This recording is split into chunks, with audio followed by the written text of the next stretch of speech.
Yep, it's still great. Let's take a look at episodes 4 through 6, shall we? You know what to do if you enjoy this video. It's BBY3 and Bix is up in the middle of the night. Somehow, her torturer's in her house and taunting her. It's a good way to get shot, but he isn't actually there. Was she sleepwalking or hallucinating? Either way, it's disturbing. Does she want to talk about it? Not really. It's a very sweet moment for our two leads, though. Time to go for some high fashion. Oh, Cyril's here? Whatever for? I mean, he certainly doesn't trust the locals. One interesting thing about this scene is that it blends a mother and son conversation with the scenery. Unfortunately, Edie is a nag and a bigot, and that's partially because of propaganda. Wait, who is listening in? Oh, it must be La Resistance. They want to recruit Cyril as a source, but something feels off. Back on Coruscant, Bix and Cassian go shopping, which is good. Then again, our hero is worried about security. They grab a tube of something, some melons, and peppers. A Gorman operative approaches Cyril with a free spider. He's actually inviting the imp to the Gorman front. As Cassian cooks dinner, he gets into an argument with Bix over a previous mission. It's not hostile, but it's a little look into how they feel about the ethics of war. Cyril's place has been broken into. Who did that? Time for dinner. Sadly, Bix has to escalate things. Just trying to protect us. You mean me?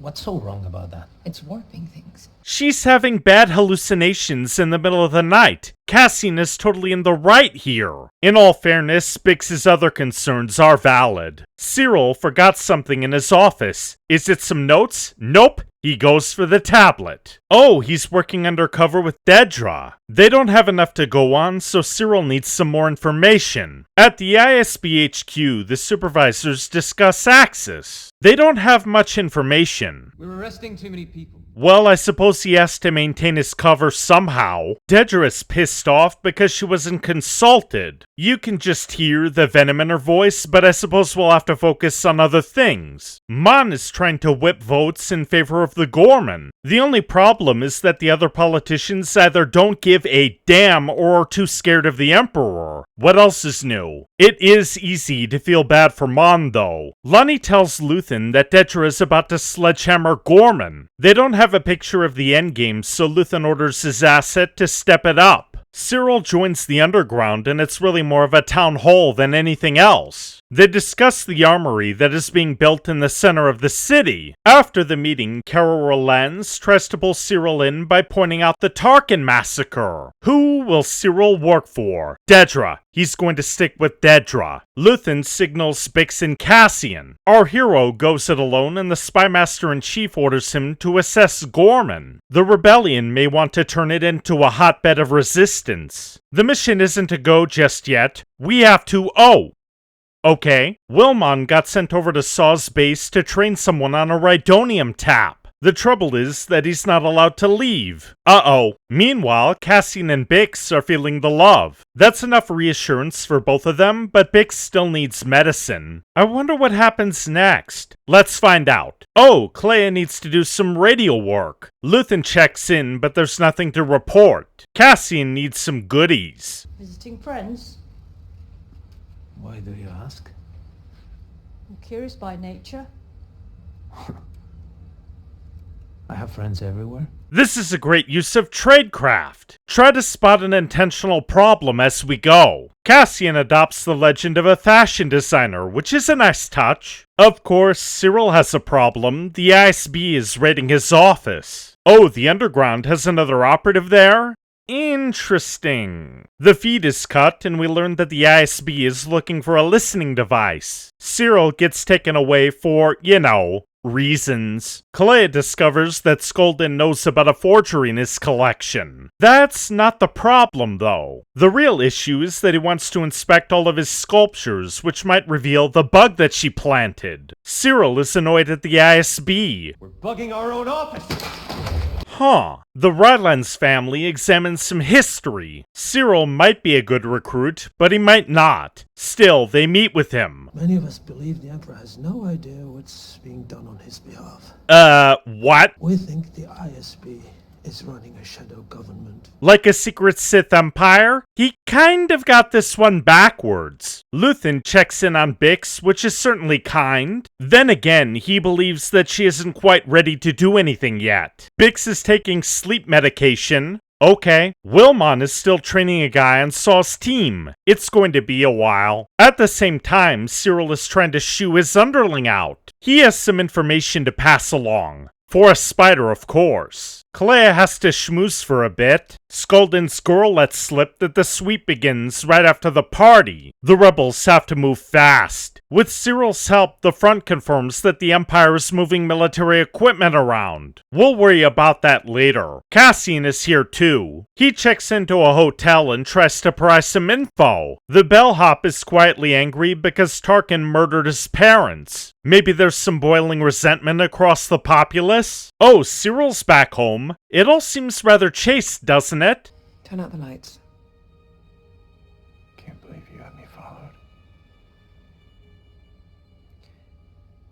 Turn out the lights. There's the beast that needs to be unleashed. Cassian meets Senza a little too early. While it's initially a little friendly, our hero chastises the lady for violating OPSEC. That does make sense. Edie is being a rotten witch again. Welcome back to Good Morning Carside. I didn't know that one Disney brand could give another the finger. Bix is still having a lot of trouble. We can't focus on that now. Cassian needs to worry about high fashion. Apparently, every house sweeps their property for bugs every single day. That gives our hero the clearance to hand off some new gear. And then Caro says a few notable things. It's in violation of the Imperial Charter. Fascists don't give a damn about the Constitution? Go figure, right? Oh, by the way, they have an Imperial source. Feeding false information is what they do.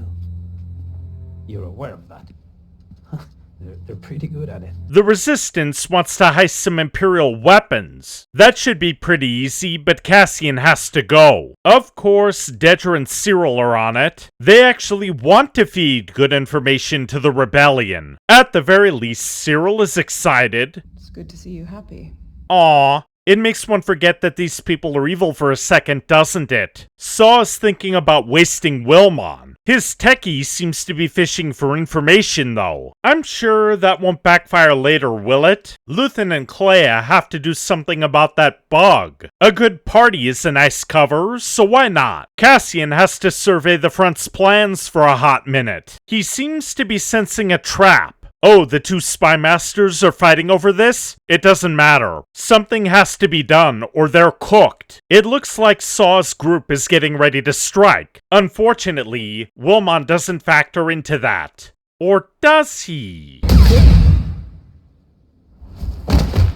Traitor! They have to evac the base, but they'll be fine. The departure looks gorgeous too. Cassian isn't a fan of the Gorman front. He sees them as a bunch of amateurs who don't really know what they're doing. That certainly annoys Caro, but something's up. As Wilmon cracks the Rhydonium, Saw opens up a little bit about his time as a POW on Andor. It was such a nightmare that I can see why Saw is a revolutionary. Wait, he huffs the stuff. Oh boy. You think I'm crazy?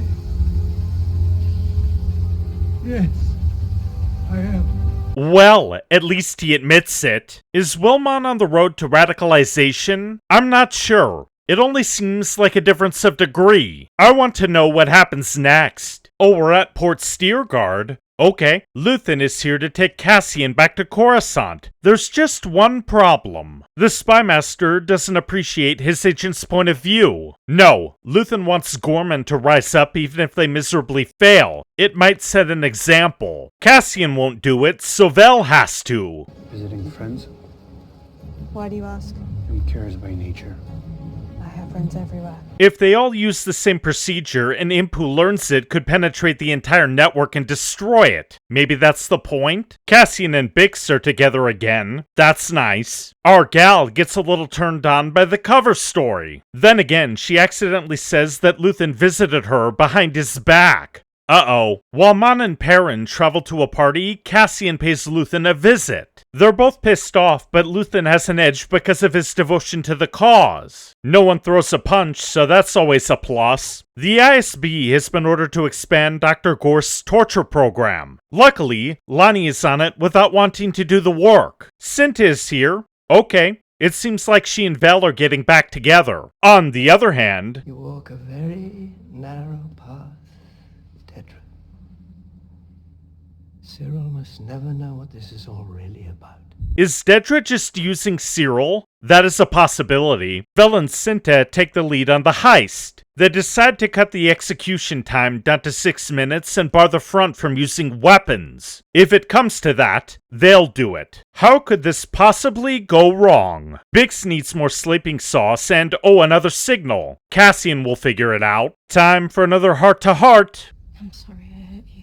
That's sort of sweet. At least those two get to kiss it better. In the Senate, Mon can't bring herself to pledge allegiance to the Empire. I don't blame her for a second. It's go time, but first... Senator Mothma. Senator Organa. Perrin. Bale, how are you? Is that Bale's almost identical twin? There's something about him that I can't quite put my finger on. Oh nuts, Dedra's getting to work. The rebels are as well, so it's time to be on edge. Cyril is on site too, that may keep happening. Back to the party. Luthen is definitely a charmer, but what is Clea going to do? Oh, Lonnie is here. Mon is worried about Vel and she lets Luthen know it. Meanwhile, Clea makes her move. She's very charming on the surface, but absolutely intimidating underneath. Director Krennic is having a look at the collection as well. Is this going to turn into an extremely bitchy catfight? How pleasant to see you free of the witness stand.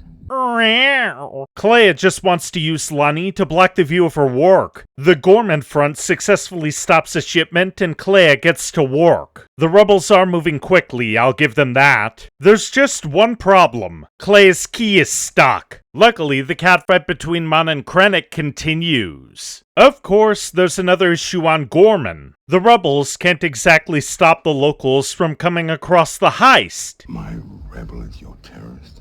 Something like that. Clea is bleeding. Is that going to get her caught? How could this possibly get any more hectic? Oh, the spider salesman has a blaster. This isn't going to... Oh no! Cinta got hit. She's gone. Did Clea get the bug out? Come on, did she get the thing out of there? The Gorman front is getting out of dodge. That has to count for something. Of course, Vel is pissed. There's no place to hide. Look at me. It wasn't really the guy's fault beyond carrying the blaster. If the bigger jackass didn't fight him, the weapon wouldn't have gone off. Good, Clea pulled the mic. You should have killed Krennic while we were up there. You're forgetting something, Luthen. He has plot armor and you don't. Wait, why are we following Gorst? Oh. He doesn't even remember Bix, but he's definitely going to remember the screaming. What else is there to do? Nobody's allowed in here. Okay, you gotta escape, obviously. Oh, Cassian had a hand in this? What is he? Nice! I'm loving this season so far. Let me count a few of the ways. On this go-around, the Gorman plot clearly takes inspiration from the French resistance in the Jedburghs. There is a different end goal, though. Luthen wants anarchy to reign in the hopes that the Empire will rule with an iron fist. That is a little disturbing. However, it feels necessary when one considers that peaceful options are failing.